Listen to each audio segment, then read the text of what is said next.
Am. Great. Welcome everyone to 8 communication principles that every leader must master in 2020. Can't believe it's 2020. So here we go. Mo already introduced me. That's me. I'm the founder of DialogueWORKS and the leading provider of obviously Real Talk. That's a copy of my book, Overcoming Fake Talk. I only show you this screen to make the point that I want you to know that the principles we'll talk about have been used by these organizations across a broad spectrum, if you will, of different kind of industries. And so these principles that we'll go through today very quickly will give you some kind of idea about what it is that you need to do to help be more effective. So before I talk about the principles of what we call real talk or dialogue, I just want to start by talking about what is fake talk. Fake talk would be intentionally using untruths, unintentionally being vague or unclear. That's the one I'm most guilty of. Sometimes I'll say to one of my folks like Monique or others, hey, I need this by the end of the week. And I'm thinking Thursday afternoon, and they might be thinking Saturday morning. And unfortunately, I don't get what I need until I pick up the phone and say, well, what exactly happened? And then I find out they said, well, gosh, when you said the end of the week, I thought that, you just meant like Saturday or even late Friday. Which was my fault, to be honest. So going along to be agreeable is what some folks will do, or they'll say what they think other people want to hear. They'll want to be politically correct, or they'll just totally withhold what they think. But for us, fake talk is any conversation that does not achieve the desired result. So it's all those conversations that you've held and you think you've handled it, and then you only find out that you didn't handle it when you don't get the results that you want. So what are some of the results of real talk? Well, I could give an example with companies of every one of these, but basically whether you want to improve productivity or accountability, enhance customer service, or improve teamwork and collaboration, do something to bolster your culture, to make it more respectful, more trusting. Maybe you want to improve conflict resolution or problem solving, or maybe increase safety, or maybe you actually have a challenge with employee engagement. No matter what it is, these principles are all combined into a course that we call Real Talk, creating real conversations for results. So just know that the principles that we'll be talking about today are part of that. So what I'm going to do is go through each of the 8 principles very quickly, kind of give you a little bit of an overview, and then I'll take each one individually. Okay, but before we do that, I'd like to know, just for fun, why you came today. So I'm looking for the poll at the bottom. Let me launch this polling question, and I'll give you guys about a minute to kind of look through these and answer the question, right? What did you hope to learn in this webinar today? And as soon as a few minutes have gone by and a few of you have answered, then I'll show you the poll results. This will help me kind of, if you want, detail what it is that, or put more emphasis on perhaps what it is that you'd like to do. Okay. Anybody else? All right, then let me see. We got a few more. People are finishing. Good, good. 78% of you have voted right now. It's kind of fun, isn't it? All right, let me end the polling then and show you the results. There we go. So 30% wanted to basically learn something about improving their communication skills. 26, how to hold a difficult conversation, difficult people, conflict res, and the like. So, for the most part, we'll get to number 1 for sure. Well, I'll try and put some emphasis on difficult conversations. All right, good. So that helps me. So let's do these. Let's do these quickly. Awareness deals with about noticing what's going on between you and another person. It's about choosing to be conscious. Knowledge, the knowledge principle, there's certain things you got to know to be effective in holding a tough conversation. In preparation, we like to say, well, prepare or beware. There are some things you can do that will absolutely guarantee that what you're doing will help you to be successful. The reflection principle is about style. It's about the fact that everyone has a different style, and sometimes those styles are offensive to others who don't have the same style we do. And we'll talk about reflections.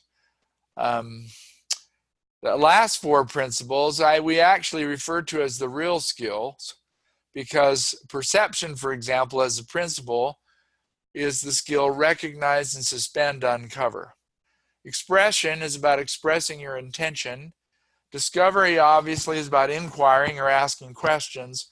And connection is about listening and attending to connect. So those are the skills. Let's take them one at a time, and away we go. Let's talk principle number one, the awareness principle. So awareness is about understanding where you are in a conversation, where you're going, and where you want to go. So it's about recognizing the dynamics that are present in every conversation and giving your deliberate attention to those dynamics. So those of you who know me know I was a whitewater guide in Grand Canyon for 13 years. This rapid in the picture is called Crystal Rapid. It's one of the most dangerous rapids in the river. So to get my own boat years ago, I had to demonstrate proficiency to run every rapid, and there's a rapid, 2 rapids every mile. So every half mile there's a rapid for 188 miles. And so the boss would come and sit on your boat and watch you. So this rapid, boy, I had studied, I'd drawn pictures of, I'd talked to other guides, making sure that I knew exactly how to run this rapid. Now you can see all these rocks that are out right here. And you can see this wave right here. Well, here's what's interesting. Here's the rock. So the water runs over the rock, picks up speed, and pushes the slower water back on top of itself. And where the boat is, there's a little highway here. It's only about 10 feet wide between the hole right here and the wall. And he's in the highway, even though he's clipping side of the wave. So I get in there, and I absolutely freaked out. I couldn't see the current. I couldn't see the rocks that I'd drawn pictures of. I ended up coming over here and hitting this rock right here and busting the lower unit of this motor off. So here's the deal with the awareness principle. You know, you can't manage what you don't see. So what you have to understand that every conversation has a line in it. And that line represents a choice to either go below or above the line. So conversations that are below the line are quite reactionary. They're often characterized by people being defensive. And they're usually ineffective, and they're very disrespectful. So here's a number of behaviors people might engage in if they're going below the line. They may deny, you did not say that. They may defer, well, I just did what you told me. Or they may criticize, you know, if you had been more clear, maybe I could have given you what you wanted. So don't blame me. So notice, just in that criticism, I justified what I did and I blamed you for the lack of clarity. Those are the kinds of conversations that are below the line. On the contrary, conversations that are above the line are about acting, people taking deliberate action to do certain things. They're often about discovery. They're very effective. People would engage in respectful behaviors such as asking questions, listening to one another, sharing their different views, learning from one another. And I put change in here because the research says that for every new idea you get, it literally creates a change in the electronic configuration of your brain as you learn something. These conversations are very effective. Now, resolution and dissolution, these conversations usually end in dissolution, where people break apart, they shut down, the conversation is over, where these conversations go somewhere. It doesn't mean that you have to agree. You can agree to disagree, but that's the resolution. So you have to be able to recognize when people are going below the line. So what's the easiest way? Here's a skill that you can use to shift the conversational dynamics. If you notice that people start to get defensive or defend their position, right? What you want to do is stop and explore their position or their perspective. So for example, let's say you see someone fold their arms, look away, roll their eyes, and they start to become emotional. You want to ask a question. I'm wondering if you have some concerns about my idea, or tell me what you're thinking, or what's going on right now. So the easiest way to lift the conversation above the line is to ask questions, okay? Principle number 2, the knowledge principle. This is a big one. You can learn and know how to improve your results through conversation. I absolutely want you to know that.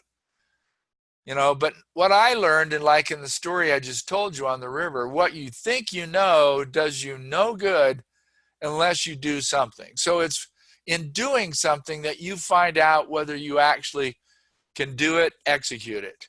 I like to say, if you're not getting the results you want, either you're not doing what you know or you don't know what you're doing. And what we want to do is eliminate that. So you know that when people go to hold what they perceive to be tough or difficult conversations, oftentimes they'll say to you, well, God, I don't really know how to do it. Or they'll say, you know I don't know how to do it, or I don't know. I just, last time I did it, I didn't do it well, so I'm not doing it this time. We want to absolutely eradicate that. So here we go. This is what we call these are the real skills. And R stands for this acronym: recognize and suspend, express, ask, listen, and attend. So recognizing and suspending is about noticing your thought or your assumptions, what's driving behavior, and setting them aside. Obviously, expressing is what I'm doing right now. You're sharing your ideas, your opinions, your experience, your feelings. Asking is doing nothing more than asking questions. Listen and attend, I divided these, to be honest, not to match this, but because listening is about hearing things, but attending is about being present with the rest of you. So for the fun of it, just noticing that you know those are the 4 behaviors. If you were guessing, you tell me, which of these skills do you think would be most difficult to learn? Give you 30 seconds. Would it be recognition and suspension? Would it be expressing your thoughts? Would it be learning to ask questions? Would it be listening and attending, learning to be present? I'd be interested in your take. Be about 30 seconds. You guys are fast. Whoa.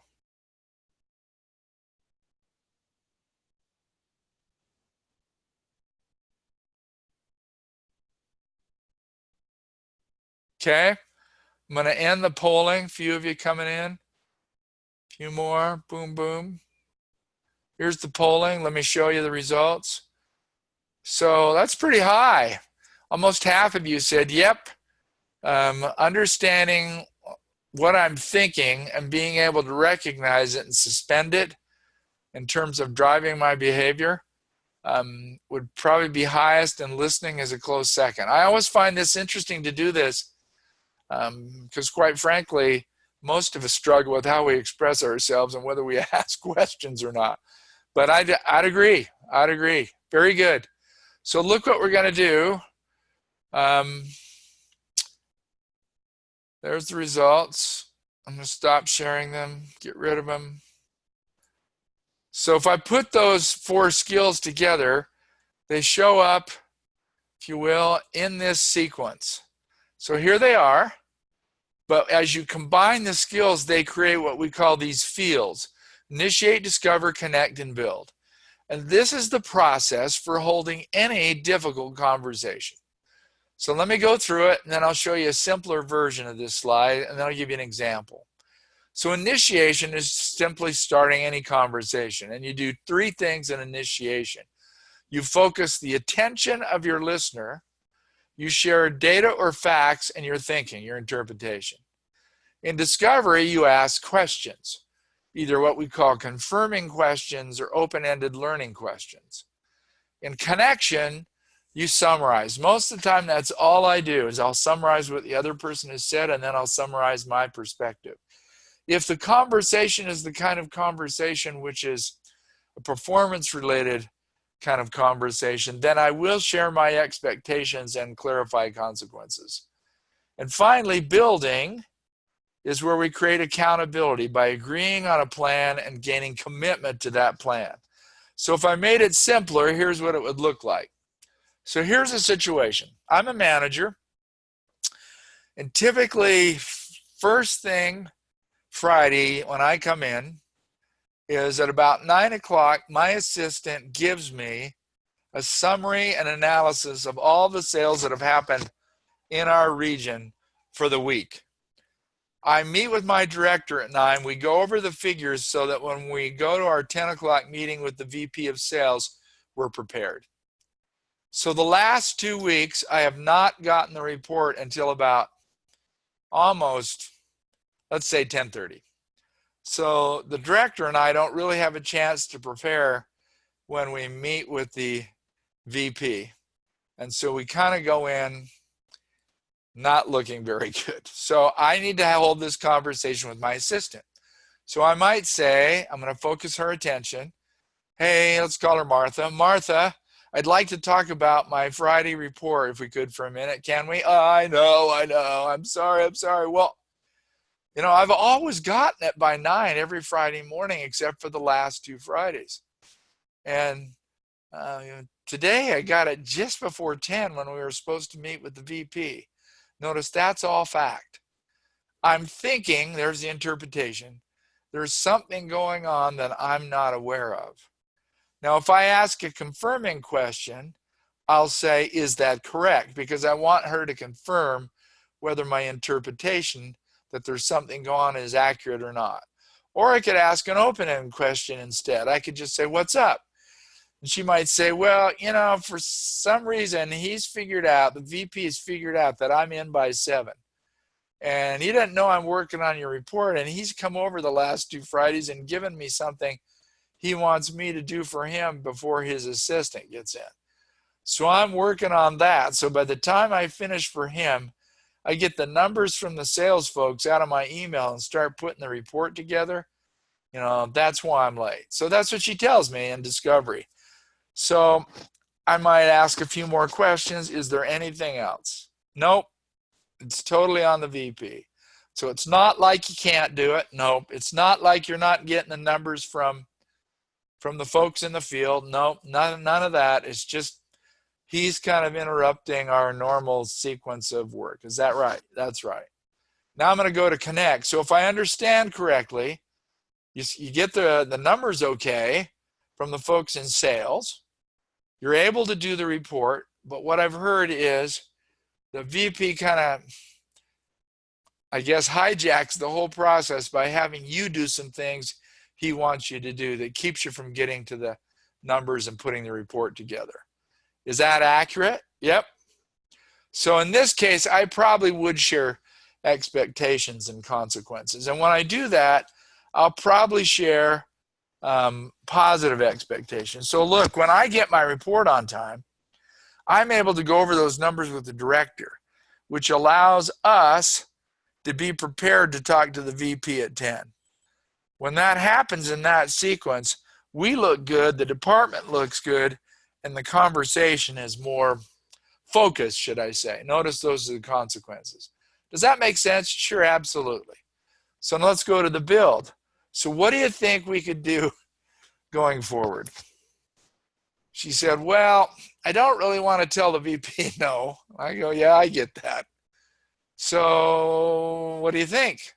Notice I'm hoping that Martha, will create the plan. So she might say something like, well, what if I reach out to all the folks today in the field and see if they can get me the numbers for the sales by 3 on Thursday. That way it would allow me to finish the plan by the end of the day on Thursday, and you'd have it first thing in the morning to go over.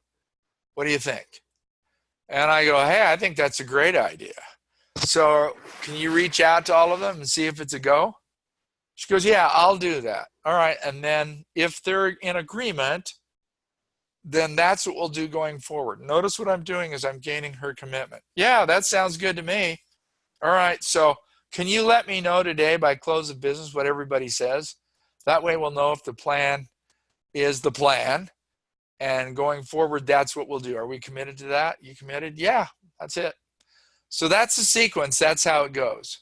Here's the beauty about learning this as a process in terms of the knowledge principle. You'll always know how to start. At any time during the conversation, you'll know where you're at, and you'll always know when you're done.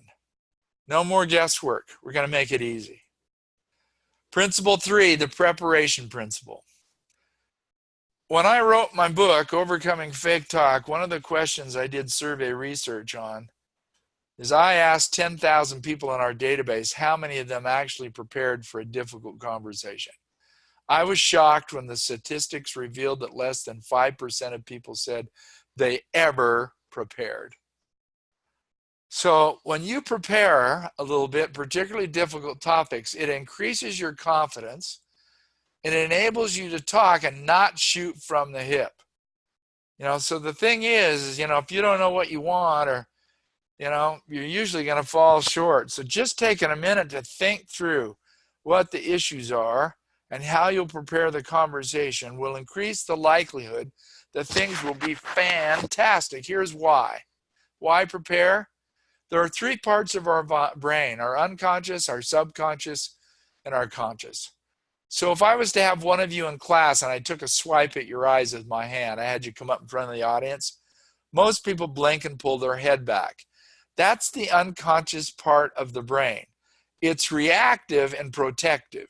So if I took a swing at you, you'd blink or pull your head back. Some people even lift their arm to block my hand that's coming towards them.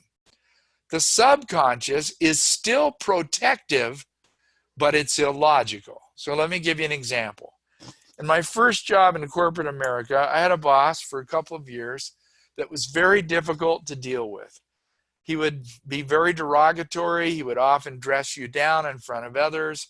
It was just hard to kind of tolerate. No respect for others. So after having done that for a couple of years, I decided to move on, and so I quit and went to look for another job. I was hired by someone who was a very professional person in her probably mid-40s. And I was excited, and on the first day, I showed up to start my job. She wasn't there. There was a gentleman over 60 who looked just like the boss I'd left. And what does my brain start telling me? Oh man, you blew that. Here we go again. You're going to get Attila the Hun all over again. Look out. And I started to feel what? Anxious and nervous, thinking, oh my gosh, I've made a mistake. Notice that's my subconscious, protective, but illogical. And the way I got out of it was to use my conscious brain, which is logical and rational, by doing this. Wait a minute. Do I know this guy is my new boss? No. Do I know that she left and left him over the department? No. Could he be doing the onboarding training for the day because she's out of town? Yes. What do I need to do? Better ask. So I asked him, are you my manager? And he said, no. She had some big meetings today she had to handle. She asked me if I'd do the onboarding training and spend the day with you. Boy, was I relieved. But here's the deal. If you don't prepare, look, there's 2/3 of your brain that's protective, illogical, and reactive. It helps you understand why people go to fight or flight, because 2/3 of their brain is hardwired negative or protective. So if you'll just take a moment to prepare a little bit, you increase the likelihood you'll get a different outcome or create a new reality. So in this process, I'm not going to take a lot of time to do this, but what you'll do is learn these 4 things. How to clarify your own assumptions. Do we have assumptions about people that we need to talk to? Absolutely. And are they negative? Absolutely. So we want to service that and overcome that. You want to get clear on your intent about what you want, right? So when I did an attention check, which is number 3, with my hypothetical Martha assistant, I said, hey, I'd like to talk about my Friday reports. Can we talk for a minute? And she went, yeah, I know. But notice I used an attention check to get her attention, and then I shared facts. I separate facts from the fiction. You'll learn how to do all of that in preparation for holding a tough conversation. Let's talk principle number 4 for a moment. Principle number 4 is great. This is what we call the reflection principle. Everybody has a style. And unfortunately, my style may not be your style. And if it isn't, there is a likelihood that I may offend you without intending to do so. Everyone is constantly reflecting mental, vocal, visual, and verbal messages to one another. We just don't know how to recognize those mental, vocal, visual, verbal messages. The combination of these form what we call a person's interaction style. And so in this section, what you'll learn is about these 4 different styles. Let me show you, and then I'll go back to them. The initiator, builder, connector, and discoverer. Now, the initiator is the type A personality, right? They want things done yesterday. Only about 12% of the population are initiators. Builders love recognition and appreciation. They're huge on ideas and getting people motivated and going. 19% of the population are builders. Connectors, on the other hand, make up about 39% of the population. These are the people who love to work together in teams. They love cooperation. They're great at execution. And discoverers are the analytical types. They love process and analysis and figuring things out and loving to get things right. 30% of the population. So you'll learn about these different styles, and here's what we'll learn, is that the brain is wired to connect with others through the use of mirroring neurons. If you're interested in this, Daniel Goleman wrote a book called Social Intelligence that didn't get much traction. Those of you who know the name know he's the father of emotional intelligence. But this book of his, Social Intelligence, lists most of the studies that have been done in neuropsychology. It's fascinating stuff. These mirroring neurons that we all have are going out and trying to connect with other people. So there are 2 principles you'll learn. 1, people reflect their style to you. Now, one of my assistants insists that I use the word project, but I didn't. And the reason I didn't is because as an old river guide, you learn that the surface is a reflection of what's underneath. So people, if you want, are reflecting their style to you. But the most important principle is the second, that 3rd arrow there. People will reflect your reflection back to you. So whatever you reflect to them, they'll often reflect back to you. You can try this today if you wanted to go to Walmart or Albertsons or Kroger, or go to the grocery store and find the grumpiest person walking down the aisle you can. Look at them in the eye, smile, lift your head a little bit and go, hey, how's it going? And watch what happens. They'll kind of almost be taken back a little bit, and they'll go, oh, fine, and they'll smile back. That's the reflection principle. So if you can recognize what a person's style is and reflect it to them, what it does is that increases engagement, establishes personal connection, and builds rapport. So one time in a training class, I had a gentleman who came in, and on the first break, he came up and saw me and he says, I got to tell you, my boss sent me here for you to fix me. I go, what? Yeah, you're supposed to fix me. So do you know what's wrong with me? I go, no. You know, so as the class resumed after the first break, he raised his hand again and he said, "Are you sure you don't know what's wrong with me?" And everybody looks at us. I go, "No." And I said, "Can I share with the group?" And they said, "Yeah." I said, "His manager sent him here for me to fix him." Oh, and about 5 minutes went by. He said, "I know this is a footnote here on this one quote you put in this page, where's that?" And I said, "Well, you can go to page 181 and find the footnotes, find the endnotes." And about 10 minutes went by. "Are you sure you don't know what's wrong with me?" And I said to him, "Well, I'm starting to get an idea." We all laughed. But then I queried a little bit and said, "Tell me, did she give you any feedback about what your challenge is?" And he said, "Yes. She said that I'm too cold, too direct, and too outspoken." And I go, "Oh, that's a matter of style. That is not a matter of something being wrong with you. You just have different styles." So in this section, you're going to learn about what your own style is. You'll learn to recognize the styles of others, and you'll learn how to match those styles so that you form that connection. Principle 5, let's talk about perception for a minute. Perception influences everything, including how we interpret our life's experiences, dealing with certain people, how we respond in certain situations, in fact, how we create our results, right? So to be effective as a communicator, you have to stop and notice and learn to challenge your own thinking. This is what we call the process of perception. Let me explain it, and then I'll illustrate it with a story. All of us make observations through the 5 senses of what we call the data pool. And in this situation, I put an event. So as this person observes through this lens right here, which is labeled your mental models, Covey would call this your paradigm. Hiram Smith would call this your belief window. The actual term in social psychology is a schema, or a perceptual filter. But we all have these filters that we've been constructing since we were very young. So as we observe this event through this filter of our mental models, we engage in the process of selection. So this person sees a group of leaves.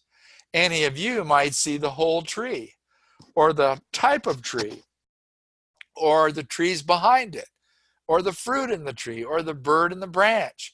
Or some people will say, "Well, did you draw a lamb's head in there intentionally?" "Yes, I did." Or a grumpy guy, there's his eye and his nose and his mouth. "Yeah, I did." Or an upside down horse. "Yep. And I did that because none of us see the same thing in the same way because of this lens and this selective process." This lens is really not here. It's out here. But I put it here to remind me to say that once we've selected, we add stuff we like and subtract stuff we don't. And then, like pieces of a puzzle, we assemble those pieces of selected data in a way that we make them fit according to the way we think, which gives rise to some interpretation on our part of what they all mean. Now you'll notice there are some black spots or empty spaces in how this person is putting the selected data together. These blanks or gaps represent just that, gaps or blanks in a person's thinking. From the way we interpret, we emote. Sometimes, sometimes not. We do know for sure that the way we think drives either our action or reaction. So here's an example. When I wrote my book, the McGraw-Hill asked me to create a number of little video vignettes for each chapter in the book. So we'd set up a studio in our office, and we were doing that. And I was going towards the studio, and my spouse was coming out of the studio and had a roll of paper towels under one arm and our new video camera that was quite expensive under another. And I said, "Please don't tell me that you use the paper towel on that lens." And she said, "Some kind of communication expert you are. You want to try that again, Buster?" And I took a deep breath and said, "Okay." So notice the data that I had was camera under one arm, roll of paper towels under another.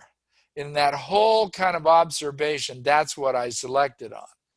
And I took that and interpreted her behavior to mean she'd used the paper towel on the lens. And why did that concern me? Because paper towel is so rough, it literally would have scratched the lens. And what did I get? I got a little emotional. I was frustrated and a little accusatory. And then I said, please don't, right? Tell me. And she pushed back big time. So how do we get out of our stinking thinking? Here's how. You have to be able to distinguish between data and interpretation. So no, data are facts and information that we can verify. The interpretation of those observations of that data is the meaning we assign the facts. And unfortunately, we don't usually see all our thinking as fact. We just, we see the things we think as the fact because we think it.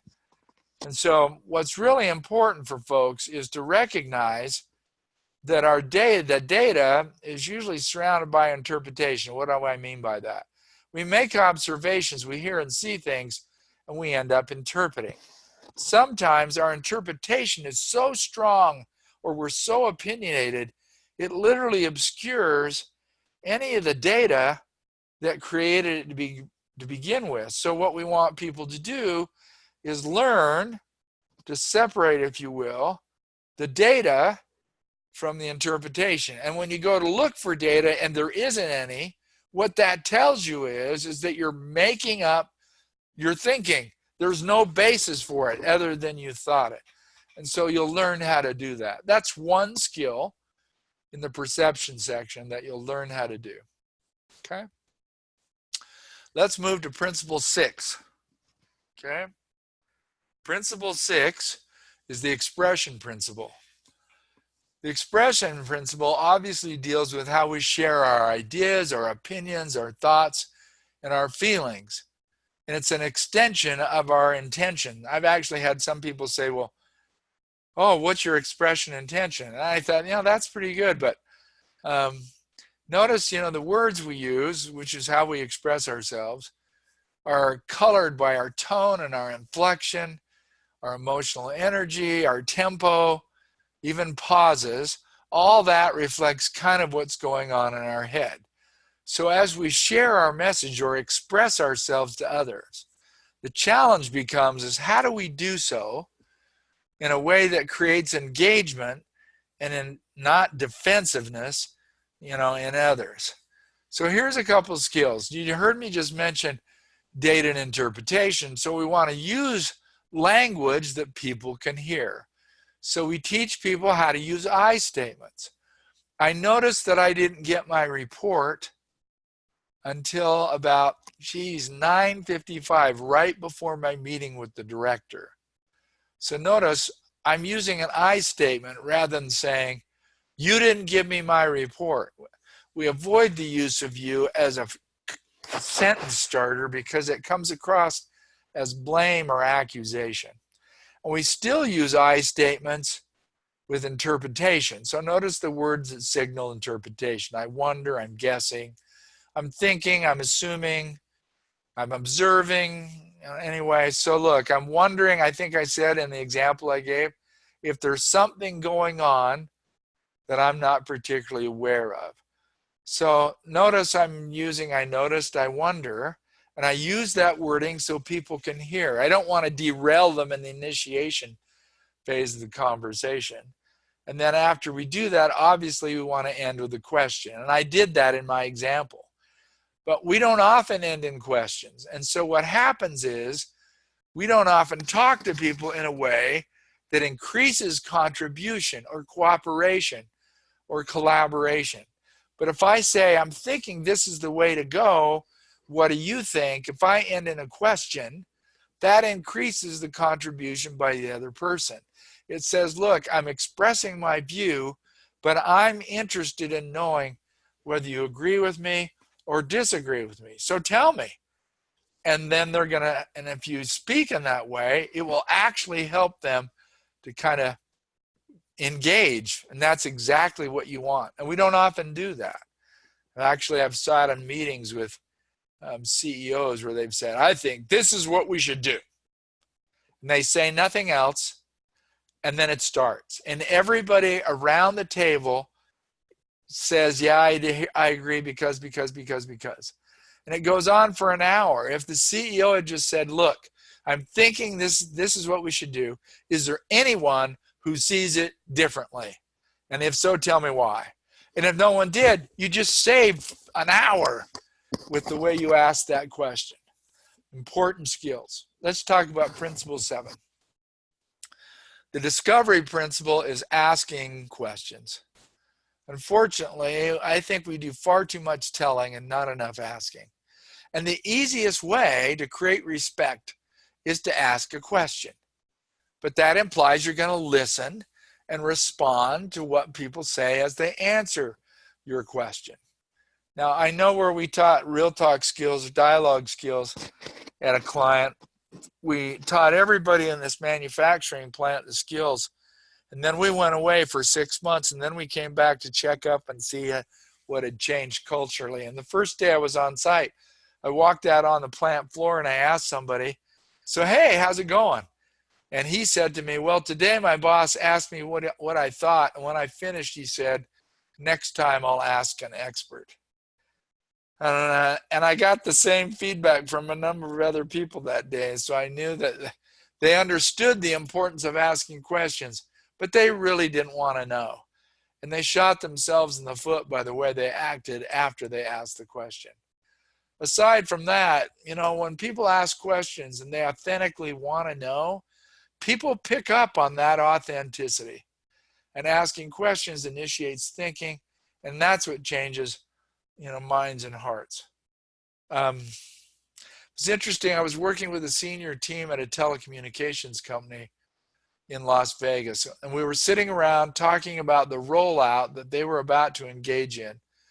They were bundling phone and internet and streaming with video on demand. And what became apparent after the first 15 minutes was they kind of didn't know where the trouble spots would emerge. And I said, guys, San Diego did this last year. They know where all the pitfalls are. Let's get them on the phone and ask them what we ought to be aware of and where the challenges may come from. Oh, no, we can't do that. I go, why not? Because if we ask a question like that, they'll know we don't know what we're doing. I go, so let's learn from each other. So we got on the horn. I asked the questions, and away San Diego went. Their leaders basically spent a lot of time educating us about the things we ought to be aware of. Now, some people say to me, well, I want to ask the right question. And I often say to them, okay, what is the right question? And they look at me and they go, well, I don't know. That's why I ask you. And I'll say, well, the right question is the question that gets you the answer that you want. So what's cool about questions is when you stop to think about questions, you learn twice. You stop and say, what do I need to know? Then you formulate the question. Then you ask it and you listen and you learn something by the answer that people give. So here's a little skill we call springboarding. Springboarding is you ask a question formulated from the answer the person gave as the next question. So let's say these two ladies, someone said, whoa, I didn't like the meeting today. So the springboard question is, what didn't you like about the meeting? Well, it was boring. Well, what do you mean by boring? Well, it went on for 2 hours. So does 2 hours mean it was boring or that you didn't get to something maybe you wanted to? Well, I guess boring to me was it didn't address my issue. Oh, what was your issue? So do you see what I'm doing? I'm taking something from the person's answer. And what I'm doing is using it as the next question, which allows me to drill down and get more specific and deepen my own understanding. It's a great little skill, springboarding. Last principle, principle 8, the connection principle. We create connection when we really listen and attend to one another. Obviously, we listen with our ears when we hear, but we attend with our eyes seeing and our hearts feeling and our person being present. In other words, we attend with the rest of us. In this section in our training, we teach people about diffusing defensiveness. And this is what we call the EASE model. And EASE is an acronym for ego, aim, stories, and emotion. But we use the model from the outside in. So let's say you and I ran into each other in the hall, and I can see you're upset. I can see you're kind of emotional. And I say to you, gosh, I can see something's going on. What's up? So on the outside, when we interact with a person, what's under emotion is we can hear their tone of voice, we'll see all the nonverbal behaviors, and we'll see the feelings. And if I say, well, gosh, I can see you're upset, what's up? Hopefully you'll feel comfortable enough, you'll tell me your story. So you might say something like this. Well, you know, I was supposed to get that report today by 9, and I didn't get it. And so I went into the meeting with the director unprepared. I finally got the report at about 5 minutes to when we were supposed to meet with the VP. And the director and I went in, and we looked bad. And we kind of got called on the carpet because we didn't know the analysis of the facts and figures. So if you think about what's in a person's story, it's often a recitation of events, and there was a judgment in there. Well, we looked bad, and I put his history in because people bring their stuff to work. Now here's where it gets interesting. What's hidden or embedded in the story is a person's aim or intention. It's about what they wanted and didn't get. So if I just reviewed the hypothetical story what did I want? Well, I wanted the report at 9 o'clock. I wanted not to look bad. I expected to get it on time and not at 9:55, 5 minutes before we were to meet with the CEO or the VP. And what else? I mentioned what in my story? We got called out for not being prepared. I didn't want to be called out. So everything that was mentioned in the story represents something that was wanted or expected and didn't occur. Well, what drives all that? A person's ego. Now, all of us have an ego, and you could substitute ego for personal values. We all have personal values. To do this work, to come up with this model, I hired some PhDs in psychology to help me. And when I talked to them about ego or personal values, one of them said, oh, ego's easy. There's 1,400 ego needs. Oh my gosh, can't do that in a day or 2 day class. So here are the top 5. Capability is about expertise or performance. Acceptability is about externals, how we look, how we come across visually. Respectability is about being respected and treated with respect and dignity. Likability is about relationships, and security is about safety. Okay, so what I just did in the hypothetical is I did this without you knowing that I was doing it. This is how we use the model. Well, I can see you're upset. What's up? You tell me your story. And I ask more questions than just one. I'll ask for more details. But then if I'm not sure what the aim is, I might say, of all the things you told me, what is the one thing you wanted? Well, I wanted that report to be prepared. So why? Or what was so important about that? I'm going to ego now. Well, I didn't want to look bad. So notice that is about capability. It's about performance and expertise, and maybe a little dash even of respectability. I wanted to be viewed as a competent professional. I wanted to be viewed as respectable.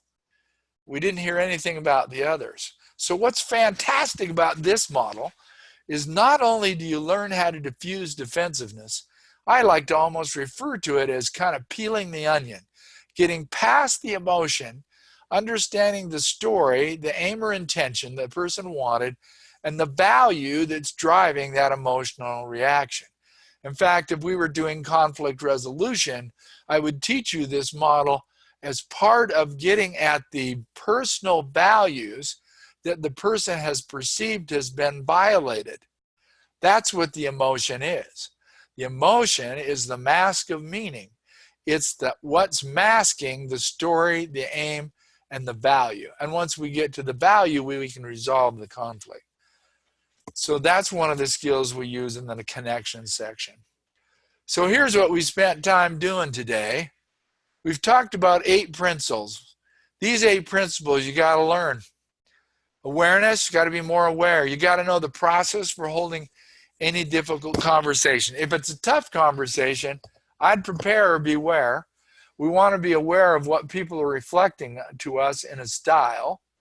And at the same time, right, I'd want to know how to recognize and suspend my own thinking as I prepare to hold the conversation. I'd want to express what I want from the conversation, and then ask questions to make sure I've understood them while connecting with them, listening and attending. So for fun, I got 2 polls I want to administer before we're done. I want to know from your perspective, what is the most important principle for you? So if I list the 8 principles, which do you think would help you to be most effective as a communicator in 2020? Anybody? That's interesting.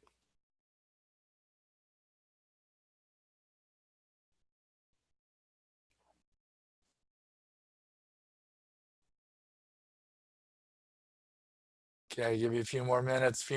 Come on, we're at 56%. 68. Good. All right, I'm going to end it. Here's what you all said. Okay, that's interesting. Prep. But no one in knowledge? That's surprising. I guess I can incorporate knowledge into preparation. But perception is huge as well. Good for you. So here's a little something. Next slide, I'd ask you. So how can we serve you? Maybe you want to understand the training or the content that we just went through in deeper detail. Perhaps you'd like me to compare it to other workshops. Maybe you'd like to attend an open enrollment that we'll be doing this year. Or maybe you want to bring in some of this training to deal with a difficult team. If that's the case, we'd love to talk to you. So you can either email us at info@dialogueworks.com or call us at 801-362-4046. Do that. So, Mo, if you're there, are there any questions I need to answer before I make this final little offer? Yes, there is one, and I'm putting the link to book a call with you in the group chat. So if anybody wants to click on that link to book a call with John. P. Cortoris, I'm probably said your name wrong. His question is, in the language of data slide, it has I feel. I thought this would be more applicable to language of interpretation. Actually, that's a great question. That question, I usually in training will make the distinction between men and women. Women will use the word I feel for I think. But if you're using I feel strictly as a statement of data, then you would say, I feel hot. I feel uneasy with this decision. I feel nauseous. Notice those are statements of fact, statement of data in terms of feel. If somebody was to say, well, I feel like you don't like me, notice that's really I think. So we put feel in the observation part if you're going to use it strictly as data, and would caution people to be careful, if that makes sense. Mm-hmm. Okay? What else? Anything else? Tony just commented that he loves the real world examples that you're using from your own experience, and he just appreciates that. And another question is, when talking about preparation, is it possible to use the model when holding a conversation with your boss? Yep. So let's say that my boss is not giving me the facts or the data that I need to create a report on time. So I'm going to use the model upward. I'm going to say something like, hey, I wondered if I could talk for a moment about how I could be more successful or give you what you want. Could we talk? Sure. So here's the data. You notice that I'm tasked with giving you by 8 o'clock on Friday morning the report that you want for your meeting. Sometimes things come up that keep me from getting that to you. I'm wondering if we could explore a different process for getting the information to you that you need on time. Could we talk about that? Notice I went through the initiation and I went to discovery. Now, and I'm going to ask a ton of questions, then I'll summarize, and then if the boss gives it to me, then I'll come up with a solution. And in the case like I used, the example I used, I said, well, look, I'm going to reach out to everybody in the field, see if I can get the numbers earlier, get the report done, get it to you by the end of the day on Thursday. If I can do that, will that work for you? Yeah, it will. Great. Great. All right, then let's do that. But that's the whole notion. Once you have the model internalized, initiate, discover, connect, and build. Actually, I'll be honest, I'm writing another book right now on employee engagement, and all I'm doing is taking that model and I'm fitting it into a number of different conversations and teaching leaders how to do it, whether it's to increase employee engagement, hold a coaching conversation, hold a conflict resolution conversation, hold a vision conversation. You can use that model for any tough conversation that you need to hold. Okay, anything else, Mo? Yes, I have a couple more. Anne asked if we could see the ease slide again, please. Okay, so aren't you gonna get the, let's see if I can click it back. Hold on. And while you're doing that, I'm just going to answer everybody, just to remind everyone that we will send you all a copy of this webinar, or a link to actually view it again. And so if you have someone who is a decision maker that needs to see this webinar, to see John in action, they will have that. You can just literally just send them the link or forward them the email that we're going to send you, and they can watch it again. So please feel free to share. Anne, is that good? Anybody else? So I have one more poll. I threw it in this morning. I was thinking. Anne said yes. Okay. I was thinking it might be fun during the year for me to create a webinar for each of the 8 principles. If I was to do that, would you be interested? Because that would take a lot of work, but I'd be interested in knowing if I did that and then we broadcast it out sometime in the next, we just probably maybe take one a month or do something like that if people would be interested. I appreciate your honesty and candor. At least 60% of you responded. Okay. So I'll end the polling. I'll show you what you came up with. So 78% said yes. The other folks said no. So that'd be cool. Thank you for answering that question for me. I hope that helps you. Anyway, I hope you learned a little something today. By the way, Anne, if you want to read the whole chapter on connection, which goes into great detail on the ease model, buy the book, Overcoming Fake Talk. You'll enjoy it. I appreciate you all coming today. Anything else, Mo, we should be aware of? Anne just said, repeat why John picked those ego elements over the others his SMEs listed. I'm not sure. Say again. Repeat the question. Repeat why, and repeat why John picked those ego elements over the others in his SMEs listed. Okay, so these psychologists told me there are basically two human values or needs that everybody has. They want to know that they're capable, and they want to know that they're lovable.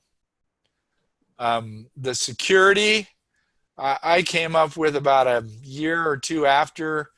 I came up with acceptability. Acceptability deals with hair, teeth.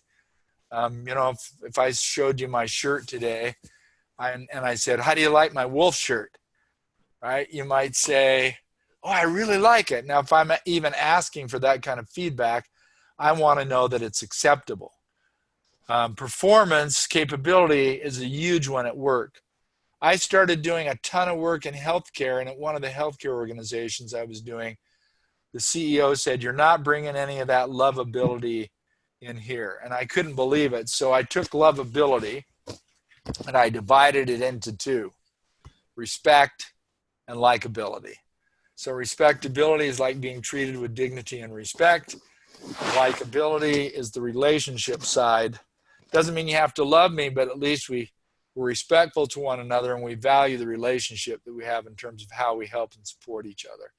So I picked those 5 based on experience at work. There are a whole bunch of others that influence, and I actually refer to them in another course called Mental Works as mindsets. And those mindsets influence how we think and work and deal with other people in other ways. But in the Real Talk course, I just chose those 5 because those seem to be the ones that most frequently show up at work. Does that answer your question, Anne? Hope so. Yes. This is a very clear, helpful explanation of those ego elements. Thank you. Awesome. Thank you, Anne. Great. Appreciate everybody. Thanks so much for coming today. Hope you learned something. If you'd love to visit, I'd love to talk. Have a great day.